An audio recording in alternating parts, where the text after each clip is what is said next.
Hello friends, welcome to my kitchen. આજે આપણે બનાવશું પનીરના પરોઠા. એના માટે મેં અહીંયા 1 વાટકી ઘઉંનો લોટ લીધો છે. 1 ચમચી તેલ લેશું કોણ માટે, 1 ચમચી જીરું લેશું, સ્વાદ અનુસાર મીઠું નાખશું અને ચપટી હિંગ નાખશું. હવે આને આપણે મોણ દઈ દઈશું. આ રીતે મોણ દેવાય છે એટલે આપણે લોટ બાંધી લઈશું. આપણે આનો લોટ નોર્મલ પરોઠા જેવો જ લોટ બાંધવાનો રહેશે. લોટ બંધાય છે એટલે આપણે ઉપરથી થોડું તેલ નાખી કોળી નાખશું. હવે આપણે પનીર લઈશું. અહીંયા મેં 3 ચમચા પનીર લીધું છે, ખમીને લીધું છે.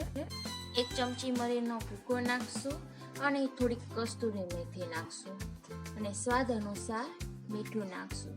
પછી આને આપણે સરખી રીતે મિક્સ કરી લઈશું. ઉપરથી થોડીક આપણે ધાણા ભાજી નાખશું. હવે એક લોહો લઈ અને આને આપણે વણી લઈશું. નોર્મલ પરોઠા વણીએ તે જ રીતે વણવાના રહેશે.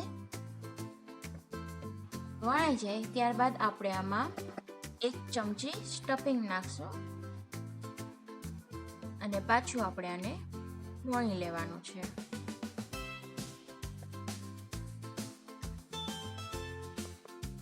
આને આપણે બહુ ભાર દઈને નથી વણવાનું, હલકા હાથે જ વણવાનું છે. ભાર દઈને વણશો તો અંદરનું સ્ટફિંગ બહાર આવી જશે. મેં લોઢી ગરમ કરવા મૂકી દીધી હતી.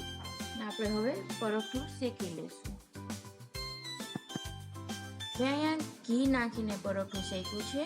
તમે ચાહો તો તેલ પણ નાખી શકો છો, પણ ઘીનો વધારે સારો એવો ટેસ્ટ આવે. તો તૈયાર છે આપણા પનીર પરોઠા. છે ને એકદમ ઇઝી એવી રેસીપી. જો તમને અમારી આ રેસીપી ગમી હોય તો અમારા વિડીયોને લાઈક કરજો, અમારી ચેનલને સબસ્ક્રાઈબ કરજો.